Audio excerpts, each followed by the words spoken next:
తిరిగి BCN news కి స్వాగతం. మద్యం కుంభకోణం కేసులో సిట్ అధికారులు మాజీ ఎమ్మెల్యే చెవిరెడ్డి భాస్కర్ రెడ్డి, ఆయన కుమారుడు మోహిత్ రెడ్డికి సంబంధించిన కంపెనీలు నివాసాల్లో సోదాలు చేపట్టిన విషయం తెలిసిందే. ఈ సోదాలు ముగిసినట్లు తిరుపతి విజిలెన్స్ ఎస్పీ కరీముల్లా షరీఫ్ పేర్కొన్నారు. అనంతరం విజిలెన్స్ సోదాలపై చెవిరెడ్డి భాస్కర్ రెడ్డి కుమారుడు మోహిత్ రెడ్డి మీడియాతో మాట్లాడారు. విచారణ నిమిత్తం విజిలెన్స్ అధికారులు తమ నివాసానికి రావడం జరిగిందని చెప్పుకొచ్చారు. భాస్కర్ రెడ్డి బెయిల్ పిటిషన్పై న్యాయస్థానంలో విచారణ ఉండడంతో నిన్న అందుబాటులో లేమని తెలియజేశారు. ఇవాళ ఉదయం నుంచి సిట్ అధికారులు ఇంట్లో సోదాలు నిర్వహించారని పేర్కొన్నారు. విజిలెన్స్ అధికారులకు పూర్తి సహకారం అందించినట్లు మోహిత్ రెడ్డి స్పష్టం చేశారు. మేము నాన్నగారి బెయిల్ ఉండడం వల్ల, అదేవిధంగా ములాఖత్ ఉండడం వల్ల మాకు ఇన్ఫర్మేషన్ లేని దానివల్ల నేను మా అమ్మగారు అదేవిధంగా అందరం కూడా కలవడానికి వెళ్ళాము. మాకు ఎప్పుడైతే ఇన్ఫర్మేషన్ వచ్చిందో నాన్నగారు బెయిల్ చూసుకొని మేము నైట్ బయలుదేరి ఈరోజు మార్నింగ్ అంతా ఇంటికి రావడం జరిగింది. మేము వచ్చిన ఒక 6 గంటకో గంటకి సేపటికో చిత్తూరు సుమారు 9 గంటల ఆవరణంలో ఇంటికాడకు వచ్చి సర్చ్ ప్రొసీజర్ కంప్లీట్ చేసి మమ్మల్ని కూడా అందరినీ కూడా విచారించడం జరిగింది.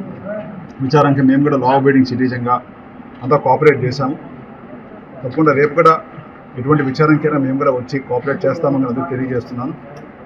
ఇంకొక ముఖ్య విషయం కూడా ఏంటంటే మీడియా మిత్రులను విన్నవిస్తున్నాను, దయచేసి జరిగినట్టు కొంత ఇలాంటి కొంత ఎక్కువ ప్రశ్నించదని అందరినీ విజ్ఞప్తి చేస్తున్నాను. ఎందుకంటే ఈరోజు మార్నింగ్ పేపర్లో చూస్తే ఇంకా విచారణ జరగకుండా ఏవో దొరికాయి ఇంకోటి అని చెప్పి చాలా రాస్తున్నారు.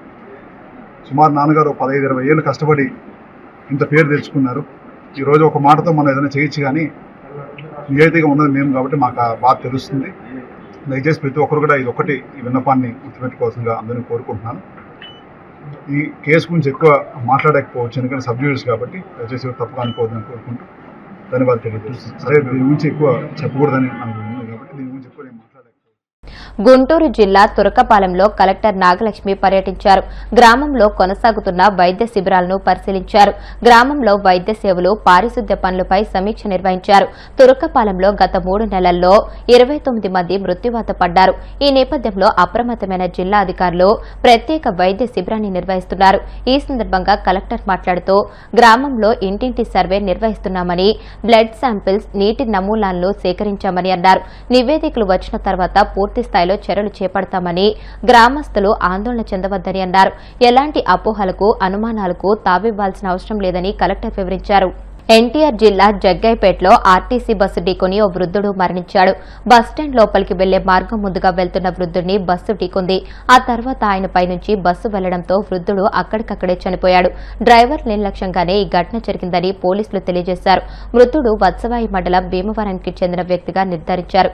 కేసు నమోదు చేసిన పోలీసులు దర్యాప్తు చేస్తున్నారు. తెలంగాణ ముఖ్యమంత్రి రేవంత్ రెడ్డి కామారెడ్డి జిల్లాలో వరద ప్రభావిత ప్రాంతాల్లో ఏరియల్ సర్వే నిర్వహించారు. ఆయన వెంట టీపీసీసీ చీఫ్ మహేష్ కుమార్ గౌడ్, మంత్రి పొంగిలేటి శ్రీనివాసరెడ్డి, ఎమ్మెల్యే మదన్ మోహన్ రావు ఉన్నారు. వరద ప్రభావిత ప్రాంతాల్లో ఏరియల్ సర్వే చేయడంతో పాటు బాధితులతో ఆయన మాట్లాడారు. అనంతరం వరద నష్టంపై కలెక్టరేట్లో ముఖ్యమంత్రి సమీక్ష నిర్వహించారు. వరదల కారణంగా ఎంత నష్టం జరిగింది, ఎన్ని నిధులు అవసరమో నివేదిక ఇవ్వాలని అధికారులను ఆదేశించారు. మరమ్మతులు, నిర్మాణాలు తాత్కాలికంగా కాకుండా శాశ్వత ప్రాతిపదికన చేపట్టాలని సూచించారు. ప్రభుత్వ శాఖల మధ్య సమన్వయం ఉంటేనే వరద నష్టాలను తగ్గించగలమని ముఖ్యమంత్రి అన్నారు. ఇతర శాఖలతో సమన్వయం చేసుకోవాల్సి వచ్చినప్పుడు కొంత లాగ్, అంటే కొంత గ్యాప్ ఉంటుంది.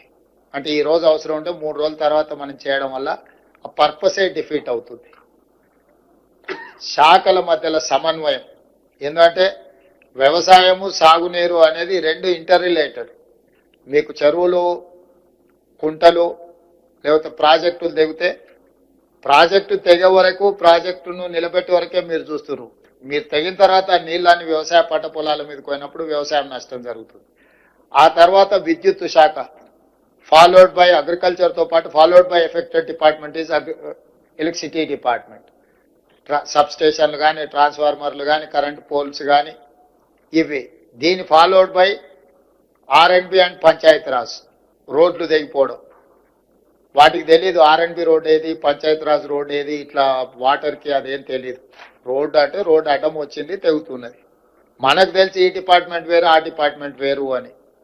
అదేవిధంగా మున్సిపల్, పట్టణ ప్రాంతాలలో ఉండే వీటి సమస్యలు. సో ఈ రకంగా రకరకాల డిపార్ట్మెంట్స్, తాగునీరు, ఇవన్నీ కూడా ఒక్కొక్క డిపార్ట్మెంట్ మనం పరిపాలనా సౌలభ్యం కోసం రకరకాల శాఖలను ఏర్పాటు చేసుకున్నాం. వీళ్ళందరినీ సమన్వయం చేయడానికి కలెక్టర్ వ్యవస్థ తెచ్చుకున్నాం. వీళ్ళందరూ ఎక్కడైనా తప్పులు చేస్తే వాళ్ళని సరైన దారిలో పెట్టుకోవడానికి పోలీస్ శాఖను తెచ్చుకున్నాం.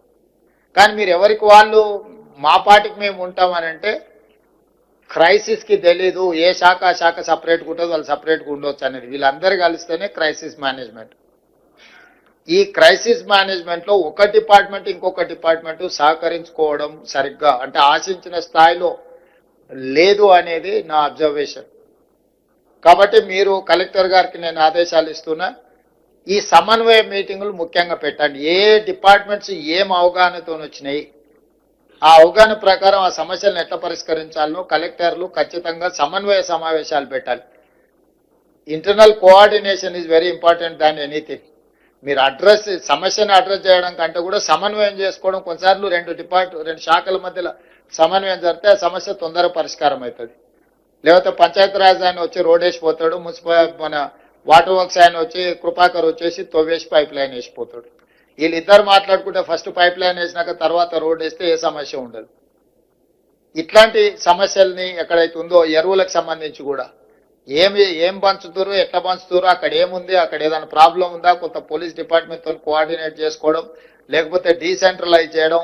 ఇప్పుడు 30-40 వేల జనాభా ఉండే మండలానికి 2 షాపులు పెట్టిండ్రు అనుకోండి, దాదాపుగా 10,000 మంది రైతులు ఒకటే రోజు వచ్చి కూర్చుంటే ప్రాబ్లం అవుద్ది. వాళ్ళకి ముందే టోకెన్లు ఇచ్చి నీది 6 తారీఖు, నువ్వు 7 తారీఖు, నువ్వు 8 తారీఖు స్టాక్ వస్తే దీని ప్రకారం తీసుకోండి అని అగ్రికల్చర్ ఏఈలు క్షేత్రస్థాయికి వెళ్ళి గ్రామాలను పిలిచి, ఇప్పుడు రైతు వేదికలు ఉన్నాయి.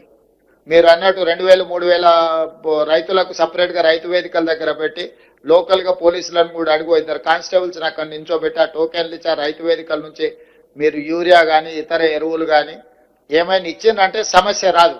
అవసరం అనుకుంటే వీళ్ళు కేంద్ర ప్రభుత్వం నిధులు లేకపోతే మొత్తం నిధులు రాష్ట్ర ప్రభుత్వమే ఇస్తుంది. అవసరం అనుకున్నప్పుడు కేంద్ర ప్రభుత్వంతో ఏ విధంగా నిధులు రాబట్టుకోవాలనో మేము ప్రయత్నం చేస్తాం. వీటన్నిటిని కూడా జాగ్రత్తగా తీసుకొని ప్రజలకు అందుబాటులో ఉండండి. పాఠశాలలకు సంబంధించి కానీ, వైద్యానికి సంబంధించి కానీ, ప్రాజెక్టులకు సంబంధించి కానీ పూర్తి స్థాయిలో మీరు అందరూ ప్రణాళికబద్ధంగా పనిచేయాలి. వార్తలు ముగించే ముందు ముఖ్యాంశాలు మరొకసారి. రాష్ట్రంలో ఇసుక కొరత అధికంగా ఉందని వైసీపీ నాయకులు ఎల్లో మీడియా వ్యతిరేక వార్తలు రాయిస్తున్నారు. ఎమ్మెల్సీ భూమిరెడ్డి రామ్గోపాల్ రెడ్డి ఆగ్రహం. CM Chandrababu, deputy CM Pavan కళ్యాణ్లకు కుమార్తె పెళ్లి కార్డు అందించిన మంత్రి నిమ్మల. ఈ నెల 24న పాలకొల్లులో జరగనున్న వివాహ వేడుకకు రావాలని ఆహ్వానం. రాష్ట్రంలో ప్రభుత్వ పెద్దలే యూరియా కృత్రిమ కొరతను సృష్టించి బ్లాక్ మార్కెట్ దందాను ప్రోత్సహిస్తున్నారు. వైసీపీ మాజీ ఎమ్మెల్యే కైలా అనిల్ కుమార్ ఆరోపణలు. కామారెడ్డి కలెక్టరేట్లో వరద నష్టంపై తెలంగాణ సీఎం రేవంత్ సమీక్ష. మరమ్మతులు, నిర్మాణాలు శాశ్వత ప్రాతిపదికన చేపట్టాలని అధికారులకు ఆదేశం. ఈ వార్తలు ఇంతటితో సమాప్తం. మరిన్ని వార్తల కోసం BCN digital YouTube channel, Facebook page ని ఫాలో అవ్వండి. అప్డేటెడ్ వార్తల కోసం ప్లీజ్ సబ్స్క్రైబ్.